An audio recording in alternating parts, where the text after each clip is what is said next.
ආයෙ දෙන්න පටන් අරන් වගේ මගේ ඇපෙන්ඩික්ස්. ඔය අල්ලන් ඉන්නේ වැරදි පැත්ත. අමතක වුණා. මේ පැත්ත. දනුයි වැරදි පැත්ත අල්ලන් ඉන්නේ. කැම්ප් එක වටේ වට 100ක් දුවනවා. තමුන්ට අසනීපයිනේ. ඒ නිසා දඬුවම තමුන්ට අදාළ නැහැ. thank you sir.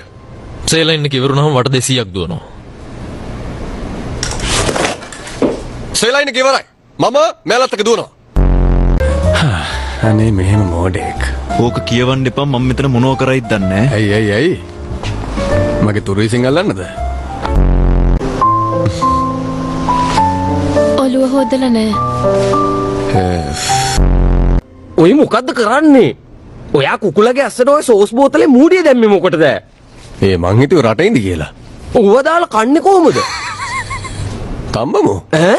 මේ ටිකක් දාන්න. ටිකක් වැඩිපුර තම්බලා ගන්න වෙයි. තමුසේ දැනගෙනත් කලින් කිව්වේ නෑනේ. ඔයා මං පෙරේතෙක් කියලාද හිතන්නේ? අනේ මේ මං ඔයාගේ පෙරේත තටුව කාලේ යන්න ආවේ නෑ. නවරද කරේ නෑ. කලේ නැද්ද? මොකද ඒ? අපි එහෙමයි. නීතියට තමයි වැඩ. නෑ එහෙම